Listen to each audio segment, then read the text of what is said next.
It was a splendid morning on the island of Sodor. James was feeling very pleased with themselves. His red paint gleamed in the sunshine as he sped across the line. He reached the junction just as Percy puffed in with some freight cars. James was surprised to see him. "What are you doing here, Percy? You should be at the station by now." "I know," said Percy. "These cars have been troublesome all morning." "That's no excuse, Percy. Nothing should stop us. Top and Hat relies on us to be on time.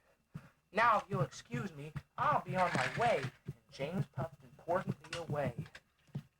"Bossy buffers," muttered Percy.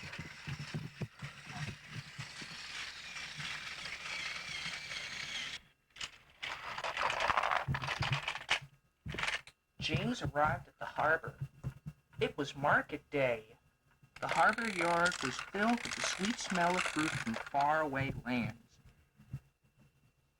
The fruit was delivered in big ships. James watched as strawberries, oranges, melons, and bananas were carefully loaded onto his cars. Then he set off to the station on the main line.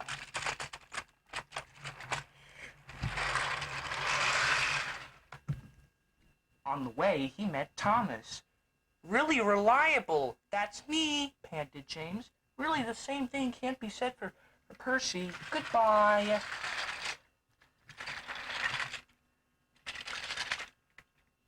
"What was all that about?" gasped Annie and Clarabelle. "That was trouble. Trouble for James. Just wait and see." Percy was back in the yard in the busy shunting. He had the cars in good order and was making up for lost time. But the station master had bad news. "What's happened?" asked Percy's driver. "James's brakes have jammed. We need Percy's help right away." Percy set off to the rescue.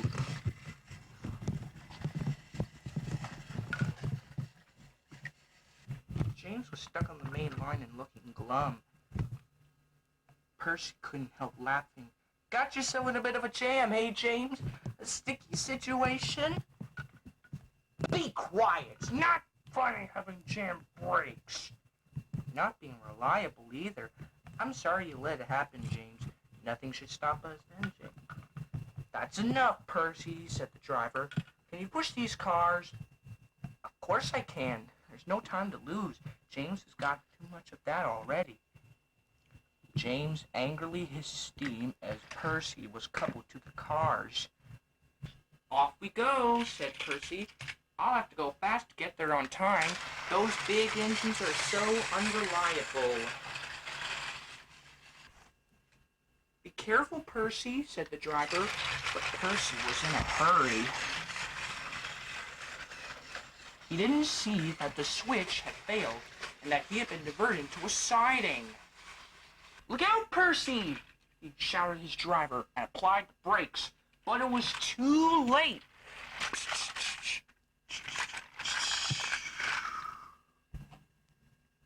The driver and fireman had jumped clear, but squashed fruit squirted all over Percy.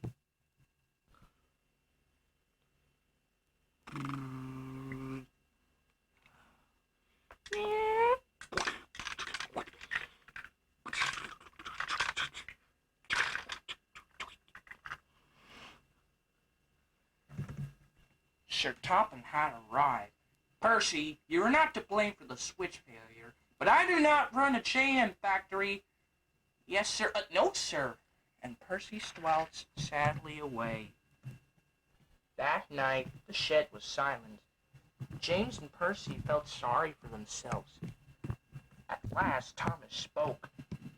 "You know," he said to no other engine in particular, "there is more than one way to get jammed. We all learned that today."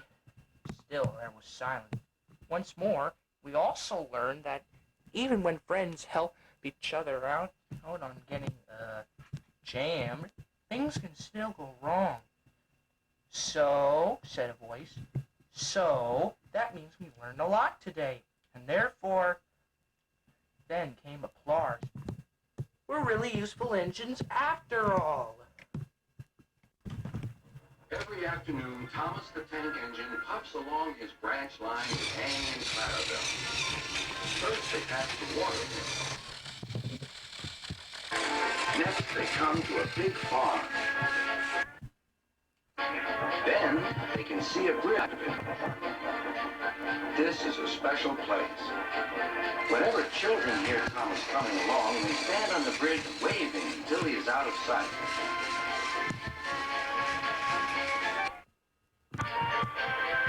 One day, Thomas was running late. He had stopped at the signal before the bridge to talk to some new children. Percy the green engine was waiting too. "Hurry up, Thomas," called Percy when the signal dropped. "If you're late, Sir Topham Hatt may get a new engine to replace you." He would never do that, thought Thomas, but he was worried.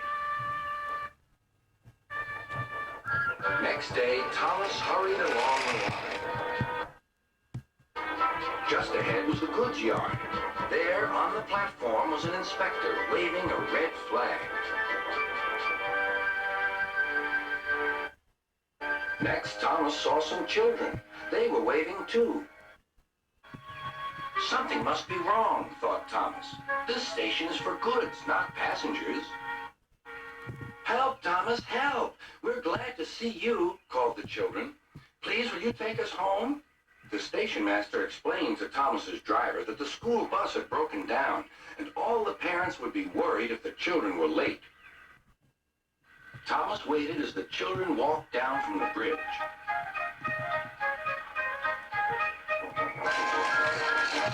Then he took the children to the next station where Bertie was waiting to take them home. When Thomas finished his journey, he was very late. He was worried that Sir Topham Hatt might be cross with him. "I warned Thomas," puffed Percy to James. "He's been late one time too many. He'll be in trouble now." But next morning, when Thomas picked up his passengers, Sir Topham Hatt was nowhere to be seen.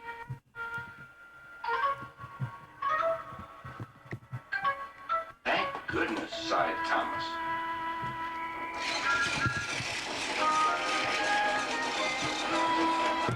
Thomas knows every part of his branch line.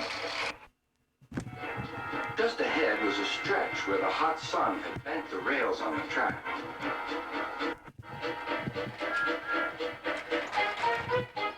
"Careful, Thomas," called his driver, but it was too late.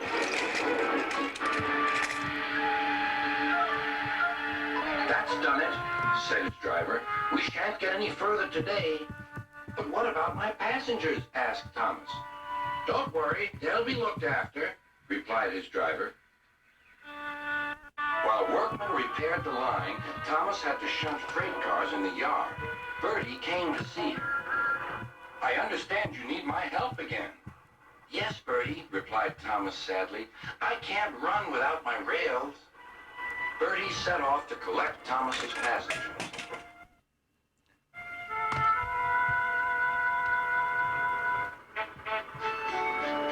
"Hello, Bertie," they said. "We're glad you're here." Bertie drove along the road that runs by the railway. He stopped at each station along the line. Sometimes he stopped between stations to let people off closer to their homes. Thomas felt miserable. "I've lost my passengers to Bertie. They'll like him better than me." Sir Topham Hatt arrived. "Your branch line is repaired. I'm going to change your timetable so that you and Bertie can work together more." When Thomas reached the station, there, to his relief, were all his passengers. "Bertie is a good bus, but we missed our train rides with you," they said. Later, Thomas spoke to Bertie. "Thank you for looking after my passengers." "That's all right, Thomas. I'd like to make new friends, but I'm glad to share them with you. You're a good friend indeed," replied Thomas, "and always will be."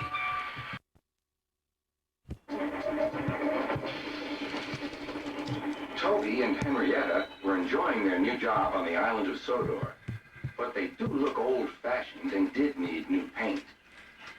James was very rude whenever he saw them. Yuck!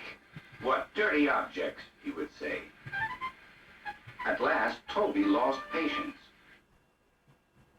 James, he asked, why are you red? I am a splendid engine, answered James, ready for anything. You never see my paint dirty. Oh, said Toby innocently. That's why you once needed bootlaces, to be ready, I suppose. James went redder than ever and snorted off. It was such an insult to be reminded at the time a bootlace had been used to mend a hole in his coat.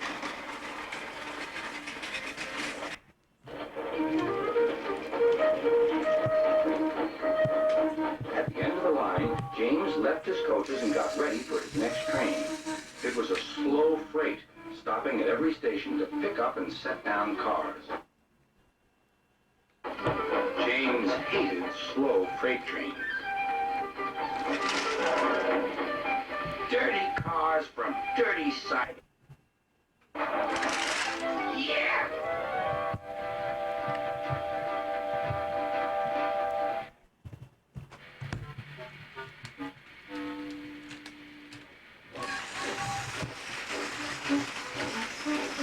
Starting with only a few, he picked up more and more cars at each station until he had a long train.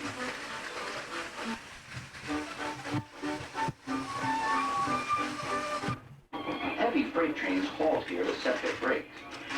James had had an accident with cars before and should have remembered this.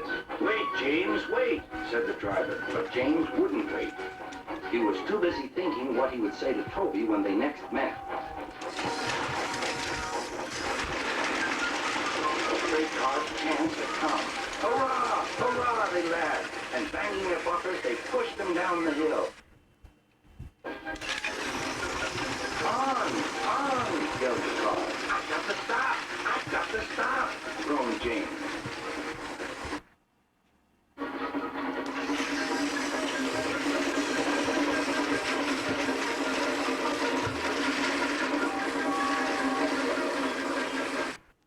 Disaster lay ahead.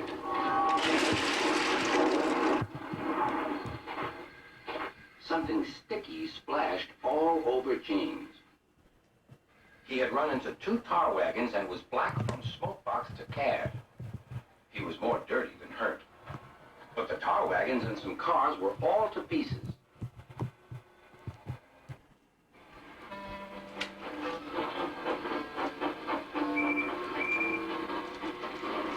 Toby and Percy were sent to help and came as quickly as they could. Look here, Percy, exclaimed Toby. Whatever is that dirty object? That's James, didn't you know? It's James's shape, said Toby. But James is a splendid red engine, and you never see his paint dirty. James pretended he hadn't heard.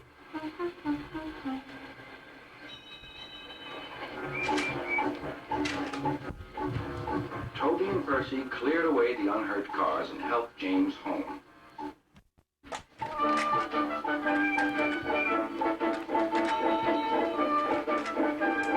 Sir Topham Hatt met them. Well done, Percy and Toby. He turned to James.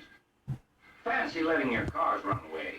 I am surprised. You're not fit to be seen. You must be cleaned at once. Toby shall have a new coat of paint. Please, sir, can Henrietta have one too? Said Toby. Certainly, Toby. Oh, thank you, sir. She will be pleased.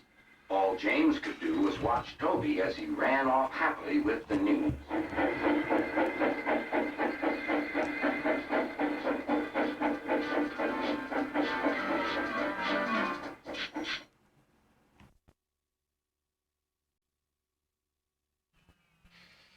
One winter evening, Henry's driver said, "We'll be out early tomorrow. We've got to take the flying Kipper. Don't tell Gordon, but I think if we pull the Kipper nicely, Sir Topham Hatt will let us pull the Express. The special coal they gave you is working well." "Hooray!" cried Henry. "That will be lovely."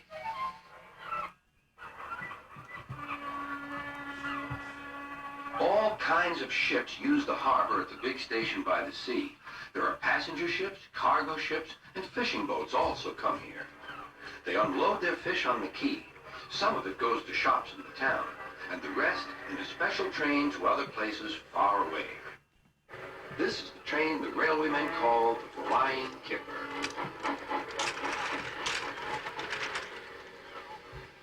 Henry was ready at 5 o'clock. There was snow and frost. Men hustled and shouted, loading up the crates of fish. The last door banged. The guard showed his green lamp. The Flying Kipper was ready to go.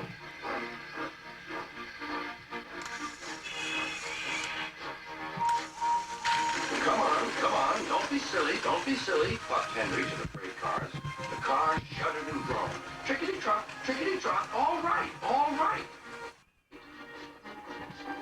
That's better, puffed Henry.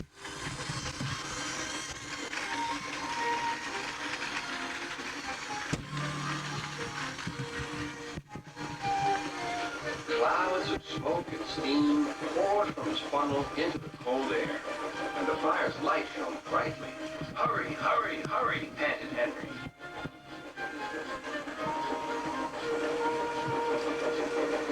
They were going well. The light grew better. Signal lights shone green as they passed.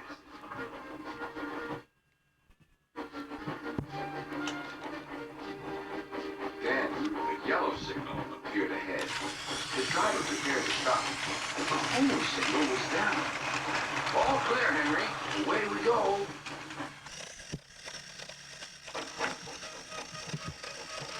They couldn't know the switches from the main line to a siding were frozen. The home signal should have been set in danger. The snow had forced it down. A freight train was waiting in the siding to let the Flying Kipper pass. The driver and firemen were drinking cocoa in the caboose. The Kipper is due, said the conductor. Who cares, said the fireman. This is good cocoa. The driver got up. Come on, firemen, back to our engine. They got out just in time.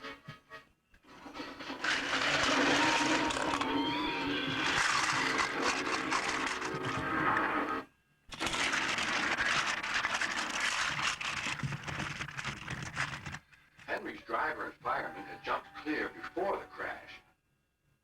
But Henry lay dazed and surprised.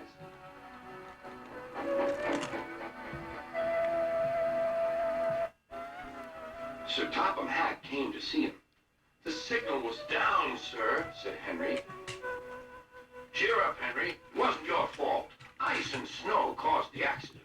I'm sending you to Crewe, a fine place for sick engines. They'll give you a new shape and a larger firebox. You'll feel a different engine, and you won't need special coal anymore. Won't that be nice? Yes, sir, said Henry, doubtfully.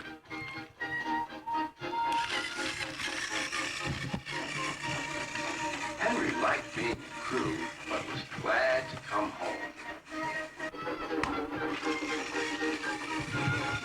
A crowd of people waited to see him arrive in his new shape.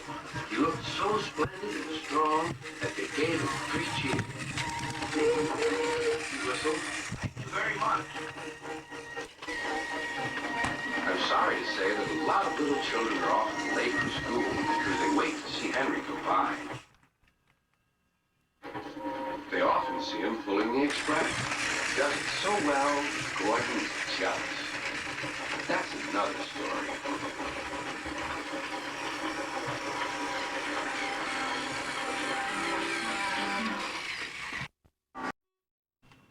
One morning, Bill and Ben were busy at the quarry, pushing and pulling cars filled with clay into their proper places. The twins are cheeky and loved playing tricks, but they were growing restless.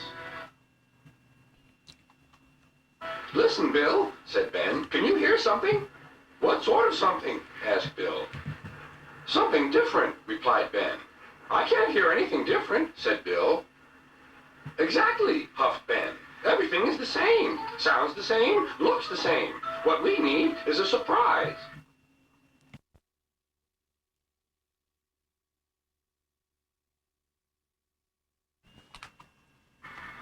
"Surprise what?" asked Bill. Before Ben could answer, the quarry master arrived. I have just received a message from Sir Topham Hatt. He wants you to go to the station at the harbor. I wonder what we've done wrong this time, said Bill anxiously. It must be you, replied Ben. Why me? Exclaimed Bill. I've not done anything.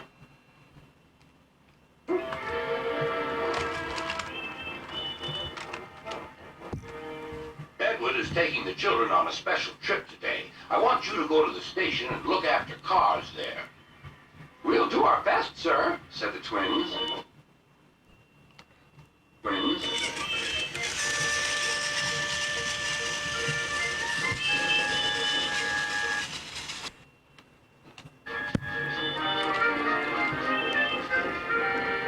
Gordon spoke severely to them. You must behave here. You're on the main line now. Actually, Gordon, giggled Ben, when we saw you, we thought this was the scrapyard. Gordon was cross. Just make sure that my coaches are ready for my evening train. And he fumed away. The twins laughed and set to work. This is easy, they said to each other. We know all about cars. But I'm afraid they didn't. No need for that, shouted the cars as the twins pushed them into place. We'll show you around. We want to help. Thank you very much, said Bill and Ben. The cars giggled and began their tricks.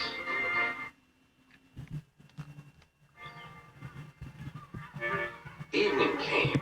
The yard was in a dreadful muddle. The twins had let the cars tell them where to put things.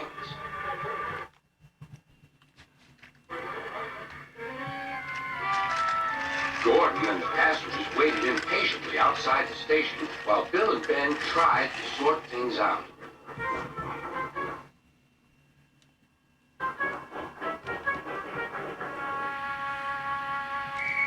But by the time Gordon was able to leave, it was very late indeed.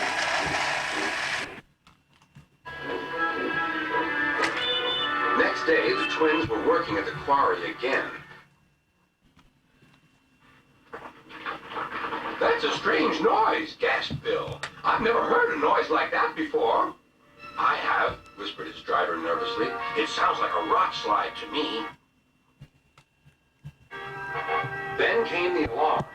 Danger! Clear the quarry! Shouted the quarry master. Workmen scrambled into the cars.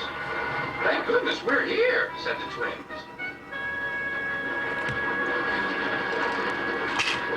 They were just puffing out of the quarry when... Help! Wait for me! The workmen had been left behind. Ben waited as the man climbed quickly aboard.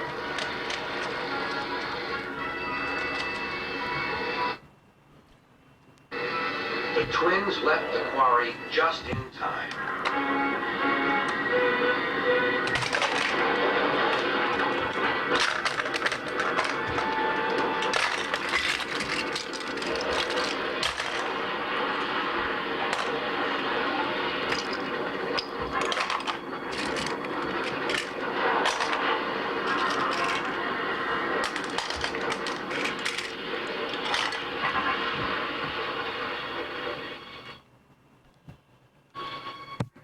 Everyone was safe, but rubble lay all around.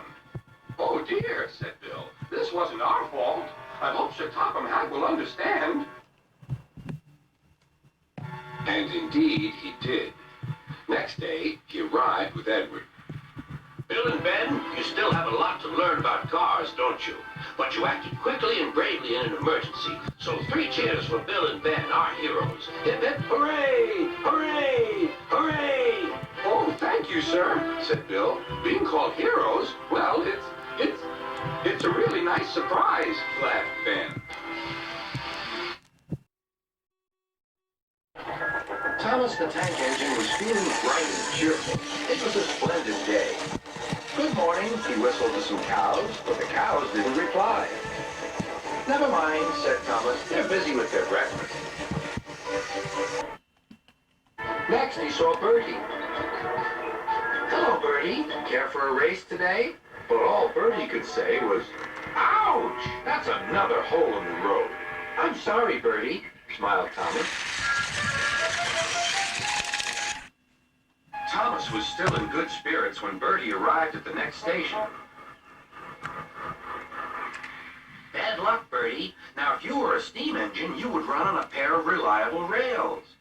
Huh, replied Bertie. The railway was supposed to deliver tar to mend the road 2 weeks ago. You can't trust a thing that runs on rails. I run on rails. You can trust me, Bertie. I'll see if I can find out what's happened. And Thomas puffed away, going to the big station.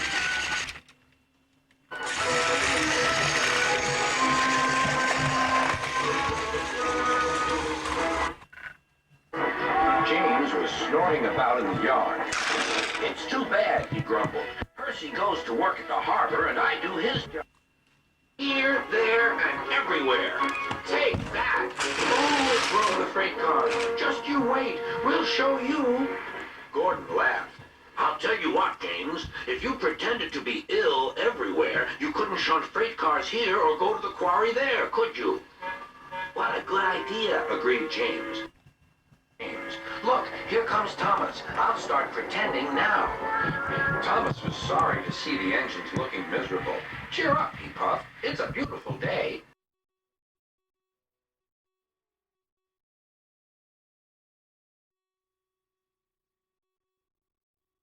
Engine was feeling bright and cheerful. It was a splendid day. Good morning, he whistled to some cows, but the cows didn't reply. Never mind, said Thomas. They're busy with their breakfast. Next, he saw Bertie.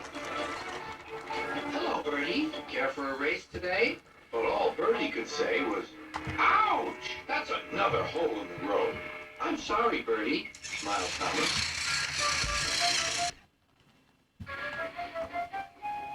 Thomas was still in good spirits when Bertie arrived at the next station.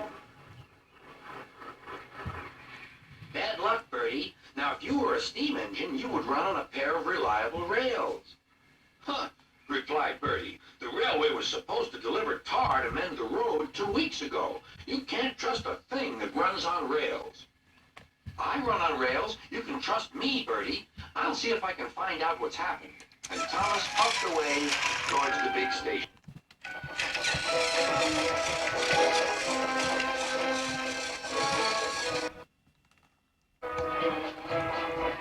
James was snoring about in the yard. It's too bad, he grumbled. Percy goes to work at the harbor, and I do his job. Here, there, and everywhere. Take that! Oh, drove the freight cars. Just you wait. We'll show you. Gordon laughed. I'll tell you what, James. If you pretended to be ill everywhere, you couldn't shunt freight cars here or go to the quarry there, could you? What a good idea, agreed James. Look, here comes Thomas. I'll start pretending now. Thomas was sorry to see the engines looking miserable. Cheer up, he puffed. It's a beautiful day. Yes, grumbled Gordon, but not for James. What's the matter? Asked Thomas. He's sick, replied Gordon. Yes, he is. I mean, I am, stuttered James. I don't feel well at all. Don't worry, said Thomas kindly. I'll help out if you're ill. Gordon and James snickered quietly to each other. Some of James's cars were coupled behind Thomas and speeding their way to the quarry. The cars were still strong. We couldn't take James back for fucking up, so we'll play tricks on Thomas instead. One engine is as good as another. But Thomas didn't hear them. He collected all the stones from the quarry and set off back to the junction.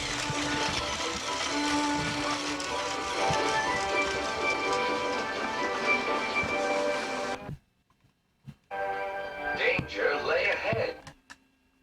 And now for our plan, giggled the car. Go faster, go faster. He pushed Thomas over the switches. Slow down, called Thomas's driver, and applied the brake.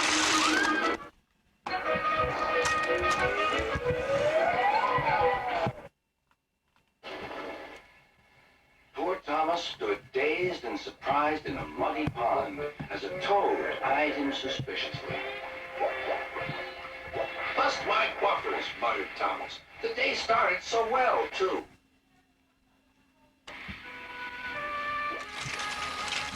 Doug pulled away the cars, and Edward helped Thomas back to the junction. Suddenly, Thomas remembered the missing tar. He told Edward all about it. That's strange, said Edward. A car full of tar has been left at my station. That must be it. Driver will make sure it gets to Bertie now.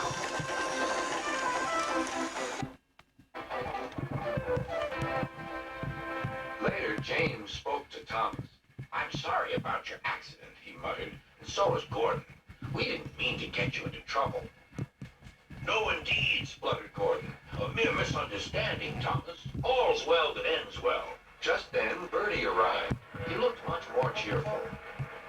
My road's being mended now. Oh, I am glad, replied Thomas. Thanks for all you did, added Bertie. Now I know I can trust an engine, especially if his name is Thomas. Gordon and James puffed silently away to the shed, but Thomas still had company. Well, well, he sighed. What a day for surprises.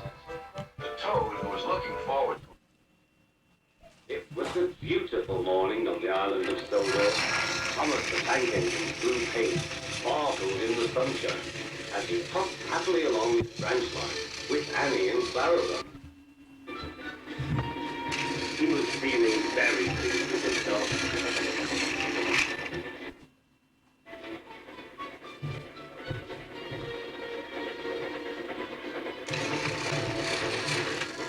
Hello, Thomas, whistled Percy. You look splendid. Yes, indeed, boasted Thomas. Blue is the only proper color for an engine. Oh, I don't know. I like my brown paint, said Toby.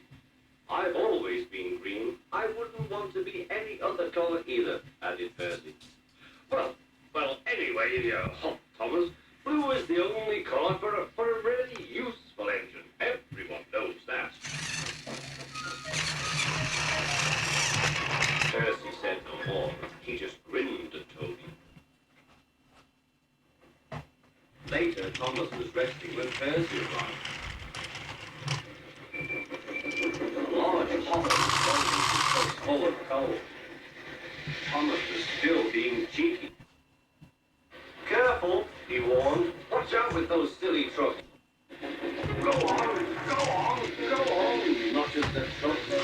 And by the way, went on Thomas, those brothers don't look very safe to me. The last road falls down. No, I'm joking, cried Thomas. Get me out.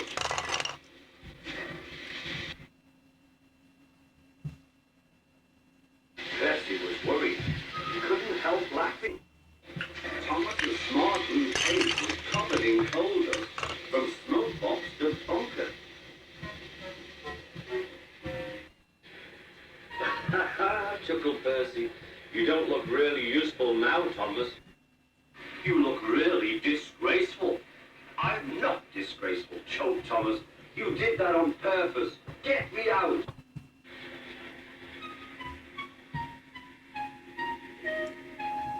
It took so long to clean Thomas that he wasn't in time for his next train. Toby had to take Annie and Clarabelle.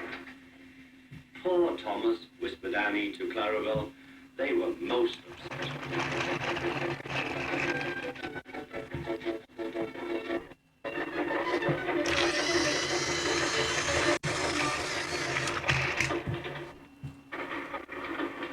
Thomas was grumpy in the shed that night. Toby thought it a great joke, but Percy was cross with Thomas for thinking he had made his paint dirty on purpose. Fancy a really useful blue engine like Thomas becoming a disgrace to the Fat Controller's Railway. Next day, Thomas was feeling more cheerful as he watched Percy bring his trucks from the junction. The trucks were heavy and Percy was tired. Have a drink, said his driver, then you'll feel better. The water column stood at the end of the siding with the unsafe buffers. Suddenly, Percy found that he couldn't stop.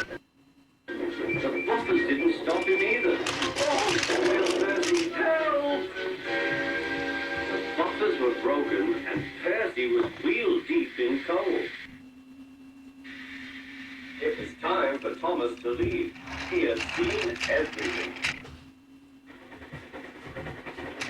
Now Percy had learned his lesson too. That night, the two engines made up their quarrel.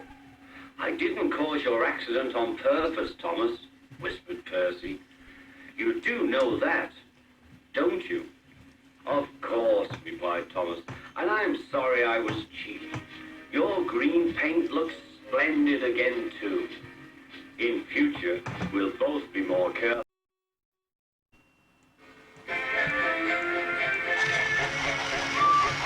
Thomas the Tank Engine puffed happily along his branch line with Annie and Clara. The Fat Controller was waiting on the platform. He looked at his watch. Well done, Thomas. You are right on time and really reliable. Thank you. Right on time, really reliable. But the big engines were not feeling cheerful at all. "Where's Percy?" mumbled Henry. "He's supposed to fetch our coaches." "We get no rest," complained James. He edged angrily onto the turntable and spoke rudely to Henry. "What's the matter, Henry? There's no rain today. Stop worrying and do some work instead." "I'm not afraid of getting wet anymore," puffed Henry. "Anyway, you look silly enough to be a clown. You should be in a circus." "Oh," whistled Percy, "so you've heard the news." What news? Grunted Gordon. "About the circus." "Percy, what are you talking about?" "The circus has arrived," explained Percy. "I've been shunting special trucks. The Fat Controller needs your help too." The engine soon forgot to be tired and cross, until it was time for the circus to leave. Then Gordon and Henry were cross all over again when James got to pull the train away.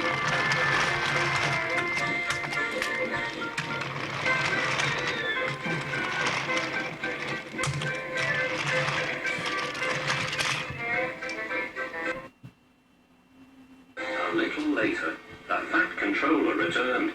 Come along, Henry. A tunnel is blocked down the line. You must take some workmen to investigate.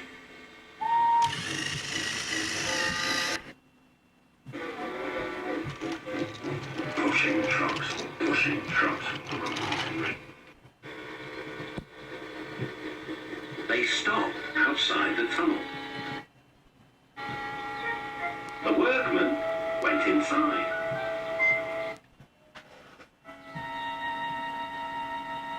It was very dark and quiet, but not for long.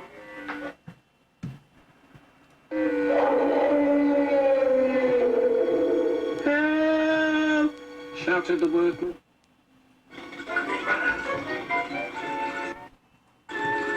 "We started to dig at the block, but it grunted and moved," one said. "Rubbish," said the foreman. "It's not rubbish, it's big and alive. We're not going in there again." "Right," said the foreman. "I'll ride in the truck and Henry shall push it out." "Whoosh," said Henry unhappily. He had been shut in the tunnel for being afraid of the rain, but this was worse. Something big and alive was inside. "Beep, beep." "I don't want to go in." Neither do I, said his driver. "But we must clear the line." Oh dear, puffed Henry.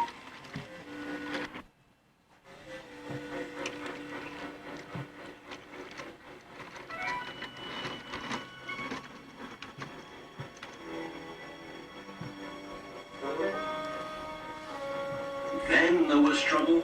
The block was indeed alive and very strong. It began to push the train backwards. Out of the tunnel came Henry. Then the truck. And last of all, a large cross elephant.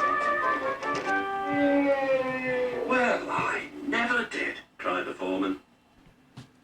The workmen gave him some cake.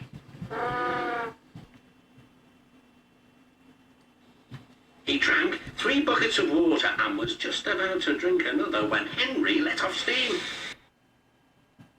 Oh! Cried the elephant. Water went all over Henry. Poor Henry.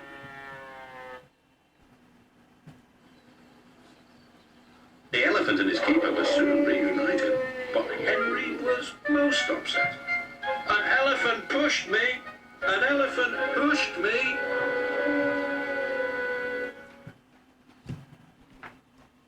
That night, he told the other engines all about it. Gordon and James felt sorry for Henry, but still teased him. First the rain, then an elephant. Whatever will you be afraid of next? Never mind, Henry, murmured Thomas. I think you were brave today, and really reliable too.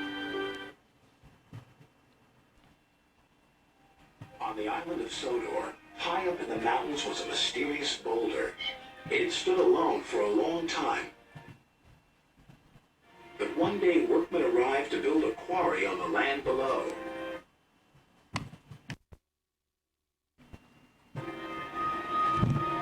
Rusty, the little diesel, met Thomas and Percy.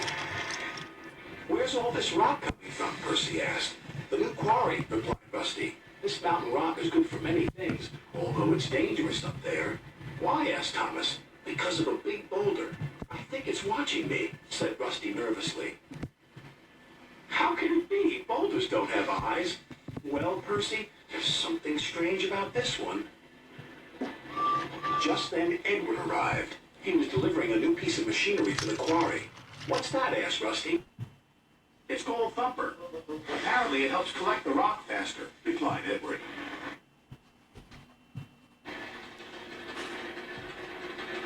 Soon Thumper was working hard. The men were pleased, but no one bothered to check the boulder.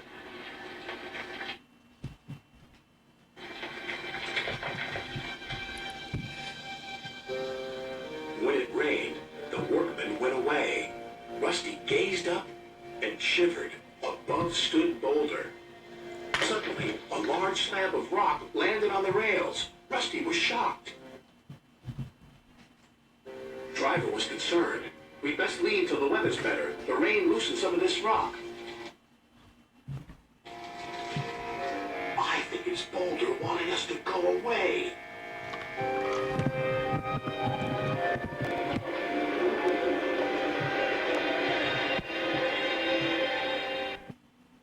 The next day, the sun shone. Thumper was working harder than ever. Suddenly, Rusty noticed something.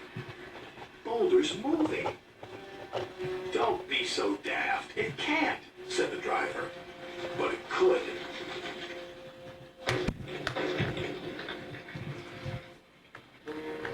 "It's rolling along our line."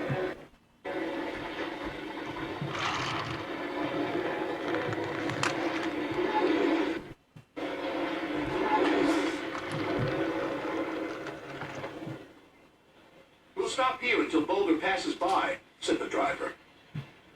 But Boulder was nowhere to be seen.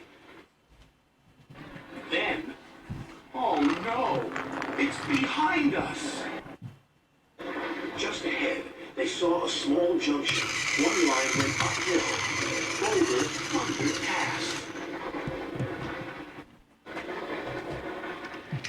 Meanwhile, Scarlotti was making his way up to the quarry. Then he saw Boulder. "Help!"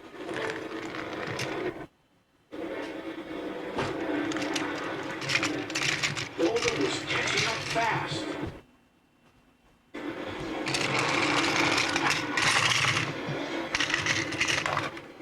"We must warn the yards," shouted Scarlotti. "Yes, but how?" called Rusty. Boulder rounded a bend, and there ahead was Rheneas. "It's running loose!" yelled Rheneas. His driver drove him back as fast as he could. "Hurry!"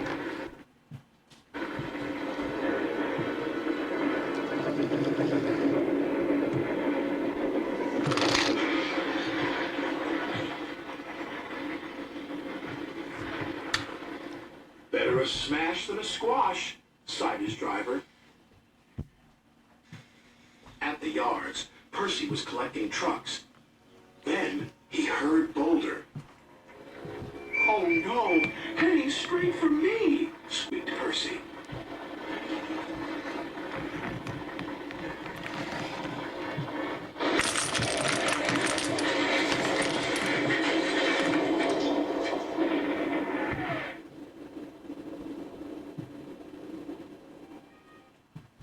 When Sir Topham Hatt inspected the damage, he decided to close the mine.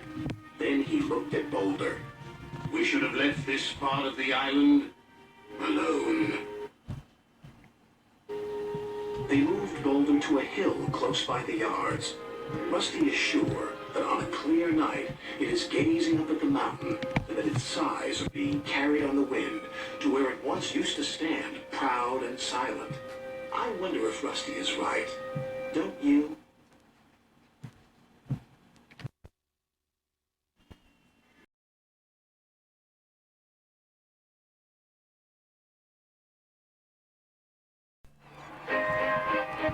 Thomas the tank engine had been working in the coal yards all day.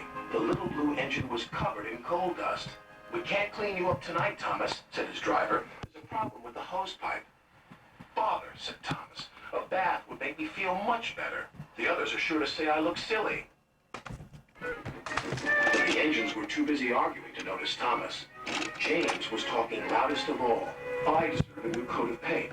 Sir Topham Hatt says I'm the pride of the line, and rubbish, puffed Henry. We're all the pride of the line. It's been like this all day, confided Percy to Thomas. James is getting a new coat of paint and won't stop boasting about it. Why, James? I'm the one who needs a new coat. Look at me. I'd rather not, retorted James. You're not a pleasant sight, and wouldn't understand the needs of a really important engine. Thomas was fuming. Next morning, as James was being repainted, Henry had an accident. If you can't push cars properly, Henry, why not talk to a tree instead? You know how much you like the forest.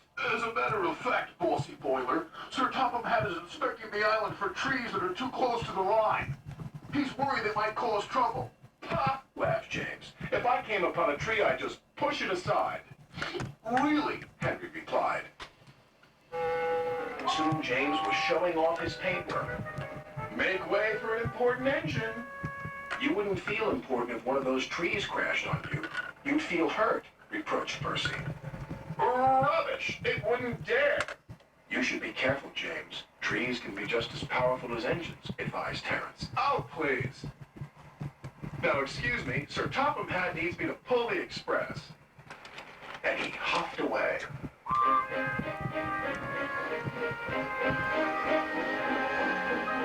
But James was wrong. You must go to the yards and collect an important goods train, James. It's heavy, so be careful, said Sir Topham Hatt. But, sir, I've just been repainted. Can't Thomas or Percy do it? They're dirty and like working with freight cars. Really useful engines don't argue. So James didn't. By the time he arrived at the yards, the weather had changed for the worse. Your color's nice, James. Pity about your face, though, said a freight car. James ignored them and set off.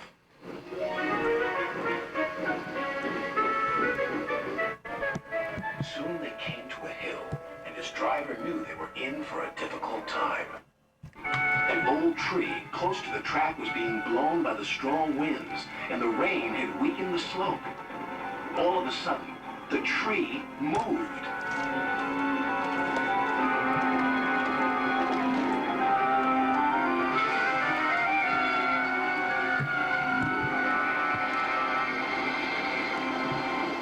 Oh, hell! Cried James. Go away! But of course, the tree couldn't. James tried to reverse away from the tree, but his train was too heavy. Then he heard a whistle. It's Thomas, called his driver.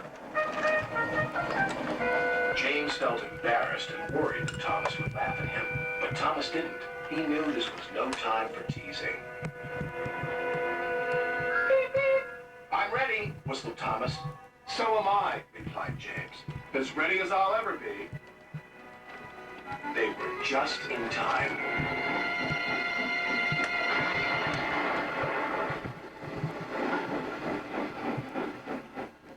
Later, James spoke to Thomas. Percy and Terence were so right to warn me.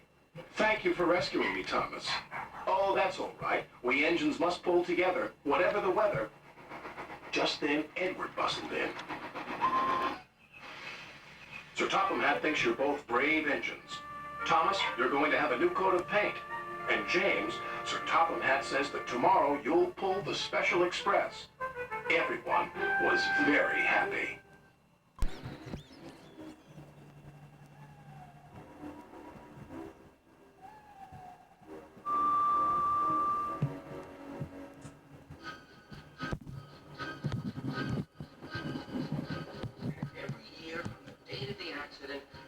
Again as a warning to others, plunging into the gap, shrieking like a lost soul.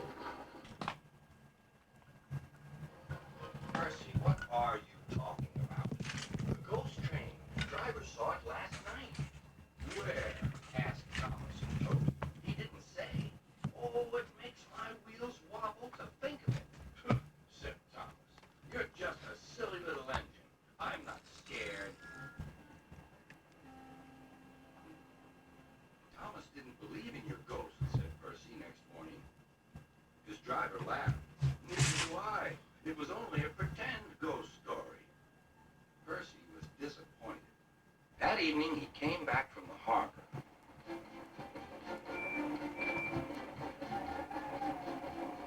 Percy knew where he was, even in the dark. Crow's Farm Crossing.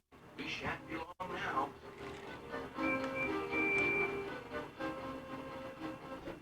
He liked running at night.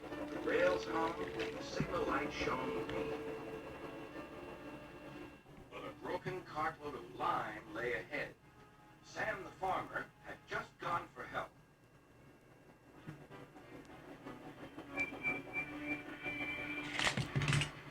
Percy broke the cart to smithereens. Lime flew everywhere.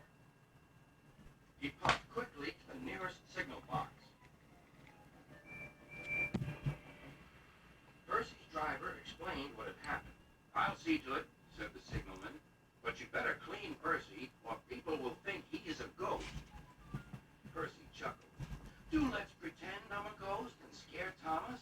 That'll teach him to say I'm a silly little engine. Toby promised to help.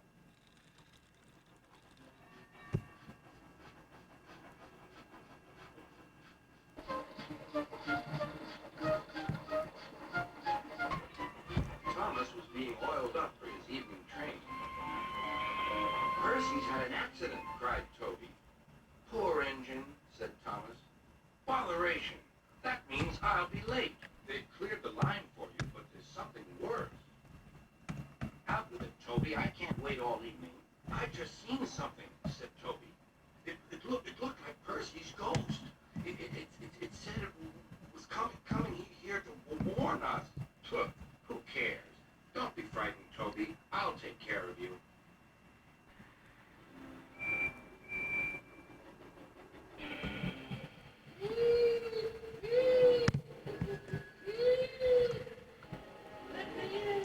Let me in, wailed Percy. Oh, no, not by the smoke on my chimney, chim. And I'll puff, and I'll break your door in. Oh, dear, exclaimed Thomas. It's getting late. Oh, I've no idea. Oh, I must find Annie and Clarabelle. It was morning when Thomas returned. Where have you been? Asked Toby. Well, said Thomas, I knew you'd be sad about Percy, and I didn't like to intrude. I slept in the freight shed and... Sorry, can't stop. Gotta see a coach about a train. He was none the worse for his adventure, and was still enjoying himself enormously.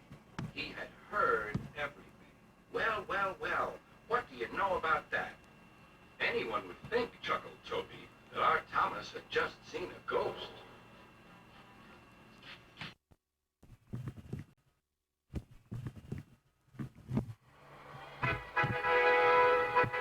It was an important day in the yard. Everyone was busy and excited, making notes and taking photographs. A special visitor had arrived and was now the center of attention. "Who is that?" whispered Thomas to Duck. "That," said Duck proudly, "is a celebrity." "A what?" asked Percy. "A celebrity is a very famous engine," replied Duck. "Driver says we can talk to him soon." "Oh," said Thomas, "he's probably too famous to even notice us." Just then, Gordon arrived. "Huh," said Gordon. "Who cares? A lot of fuss about nothing, if you ask me." And he steamed away. Later that night, the engines found that the visitor wasn't conceited at all. He enjoyed talking to the other engines till long after the stars came out. He left early next morning. Gordon was still complaining. "Good riddance," he grumbled, "chattering all night. Who is he anyway?" "Duck told you," replied Thomas. "He's famous." "As famous as me? Nonsense." "He's famouser than you. He went 100 miles an hour before you were even thought of." "Huh, so he says," huffed Gordon, "but I didn't like his looks. He's got no dome. Never trust domeless engines. They're not respectable. I never boast, but I'd say 100 miles an hour would be easy for me. Goodbye." Doug took some freight cars to Edward's station. "Hello," called Edward. "That famous engine came through this morning. He whistled to me. Wasn't he kind?" "He's the finest engine in the world," replied Duck. Then he told Edward what Gordon had said. "Take no notice," soothed Edward. "He's just jealous. He thinks no engine should be famous but him. Look, he's coming now." Gordon was running very fast. His wheels pounded the rails. "He did it, I'll do it. He did it, I'll do it." Gordon's train rocketed past and was gone. "He'll knock himself to bits," chuckled Duck.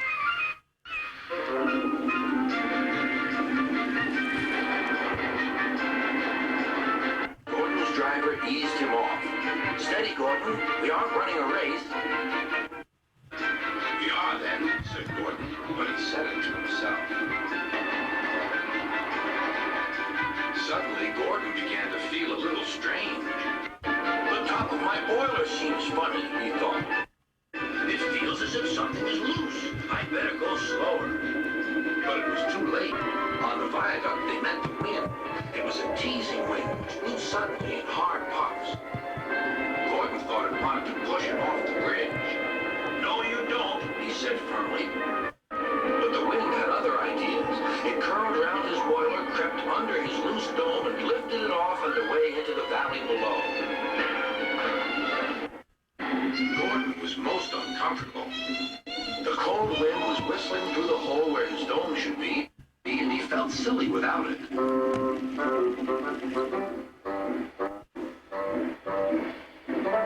At the big station, the freight cars laughed at him. Gordon tried to wish them away, but they crowded around no matter what he did. On the way back to the shed, he wanted his driver to stop and fetch its dome. "We'll never find it now," said the driver. "You'll have to go to the works for a new one." Gordon was very cross.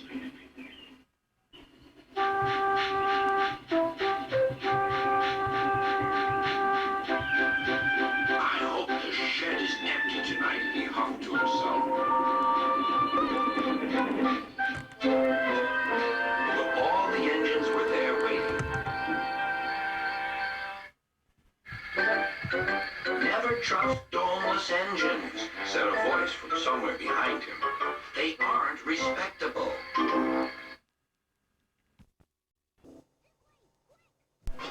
Donald and Douglas are twins and had arrived from Scotland to help Sir Topham Hatt, but only one engine had been expected. The twins meant well, but did cause confusion.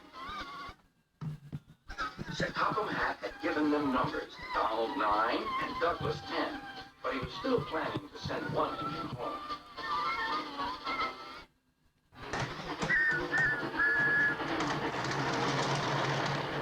There was a brake van in the yard that had taken a dislike to Douglas. Things always went wrong when he had to take it out. His trains were late, and he was blamed. Douglas began to worry. Donald, his twin, was angry. "You're a muckle nuisance," said Donald. "It's to leave you behind I be wanting." "You can't," said the brake van. "I'm essential." "Ah, are you?" Donald burst out. "You're nothing but a screeching and a noise when all's said and done. Spite doggy, would you? Take that!" "Oh, oh!" cried the van. "There's more coming should you misbehave." The van behaved better after that. Until one day, Donald had an accident. The rails were slippery. He couldn't stop in time.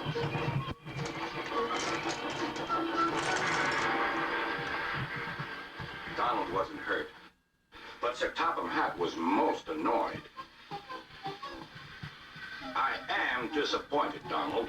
I didn't expect such clumsiness from you. I had decided to send Douglas back and keep you." "I'm sorry, sir," said Donald. "I should think so, too. You have upset my arrangements. Now, James will have to help with the goods work while you have your tender mended. James won't like that." Sir Topham Hatt was right. James grumbled dreadfully about extra work.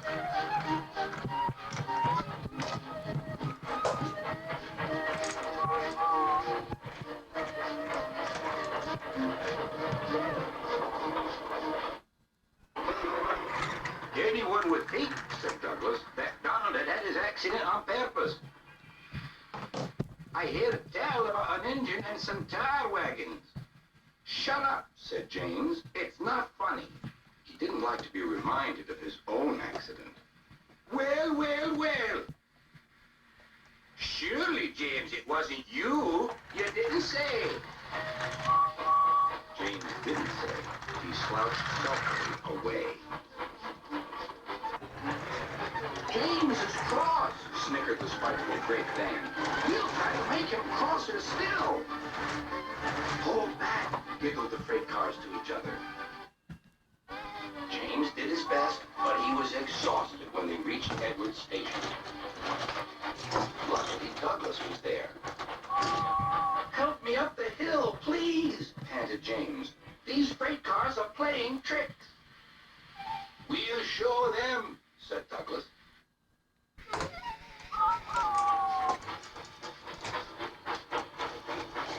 Slowly but surely, the snorting engines forced the freight cars up the hill. But James was losing steam. "I can't do it! I can't do it! Leave it to me!" shouted Douglas. The conductor was anxious. "Go steady!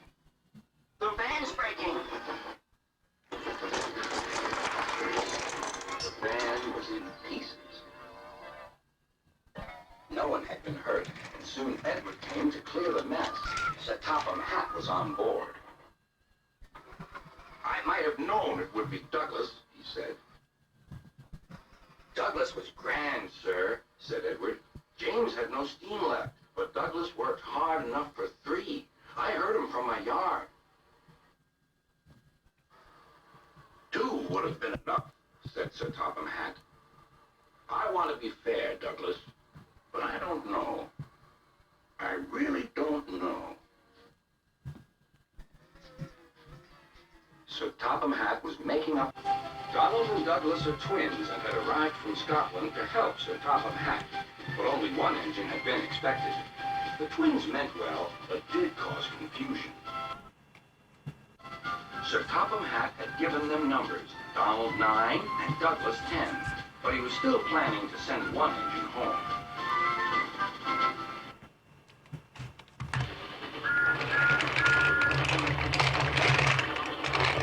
There was a brake van in the yard that had taken a dislike to Douglas.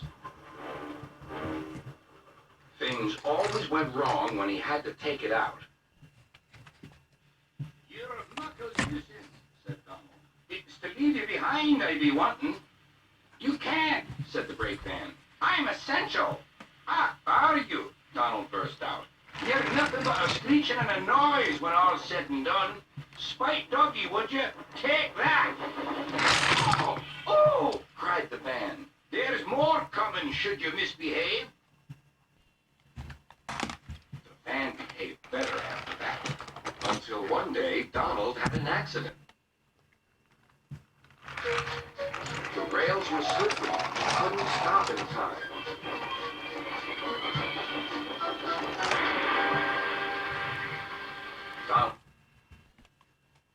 Donald wasn't hurt, but Sir Topham Hatt was most annoyed. I am disappointed, Donald. I didn't expect such clumsiness from you. I had decided to send Douglas back and keep you. I'm sorry, sir, said Donald. I should think so, too. You have upset my arrangements. Now, James will have to help with the goods work while you have your tender mended. James won't like that. Sir Topham Hatt was right. James grumbled dreadfully about the extra work.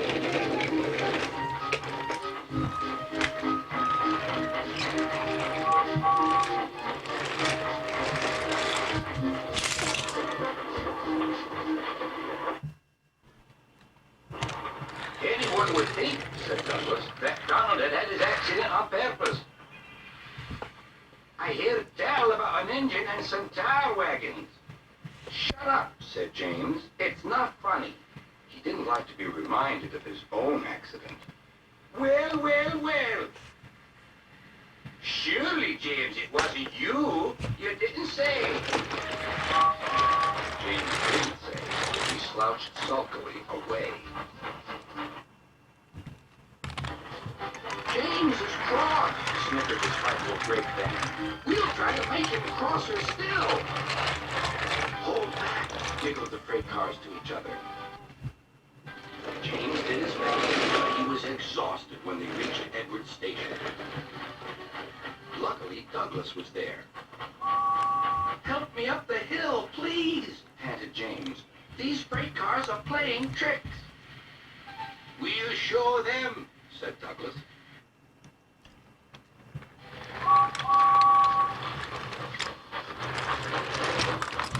Slowly but surely, the snorting engines forced the freight cars up the hill. But James was losing steam. I can't do it! I can't do it! Leave it to me! Shouted Douglas. The conductor was anxious. Go steady! The van's breaking! The van was in pieces. No one had been hurt. Soon Edward came to clear the net. Sir Topham Hatt was on board. I might have known it would be done. Douglas was grand, sir, said Edward. James had no steam left, but Douglas worked hard enough for 3. I heard him from my yard. 2 would have been enough, said Sir Topham Hatt. I want to be fair, Douglas, but I don't know. I really don't know.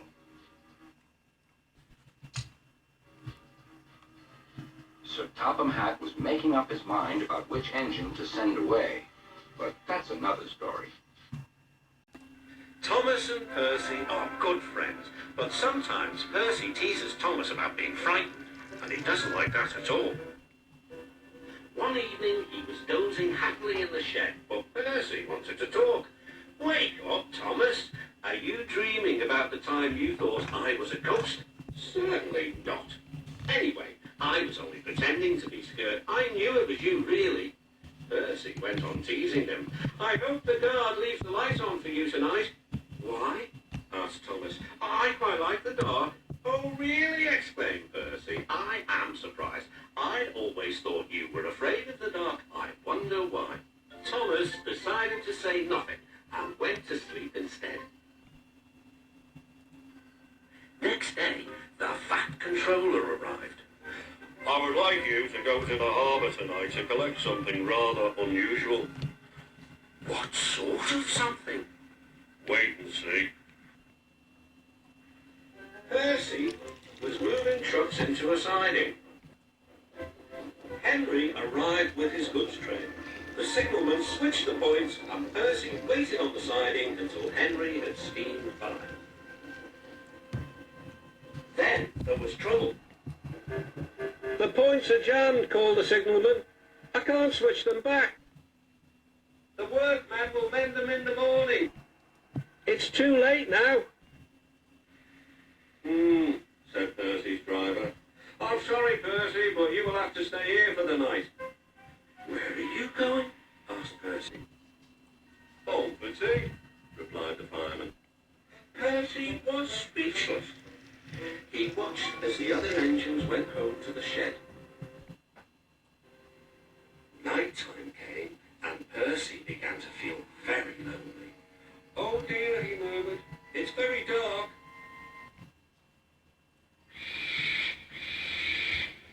Oh, what's that? It was only an owl, but Percy didn't realise this. I wish Thomas was here too, he sighed. Thomas was waiting for his mysterious load at the harbour. Suddenly, there it was.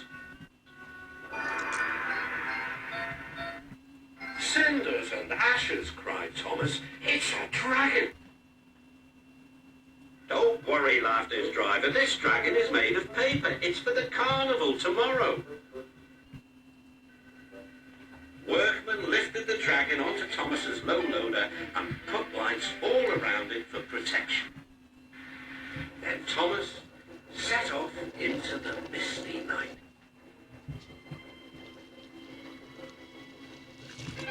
Percy was asleep in his sidings and had no idea that Thomas was approaching him.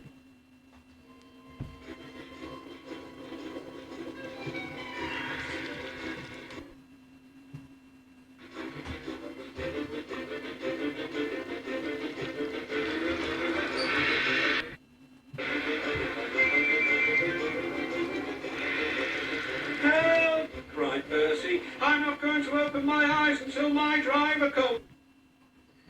Next morning, the points were mended and Percy puffed back to the junction. Gordon was just about to leave with the express. You'll never guess what I saw last night.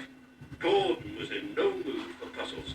I'm a busy engine. I don't have time for your games. I've seen a huge dragon. It was covered in lights. Gordon snorted. You've been in the sun too long. Your dome has cracked. When the other engines heard the news, they laughed too. Look out, Percy, chuckled James, or the dragon may gobble you up. No one believes me, coughed Percy. Maybe I did imagine the dragon after all. But Percy soon found out that he hadn't. Help! Save me! Cried Percy. It's all right, whistled Thomas, and he explained about the carnival. By the way, how was your night out? Percy decided to tell Thomas the truth. Well, Percy, said Thomas, maybe we do get scared sometimes. But if we're not afraid to tell each other, then that means we're quite brave.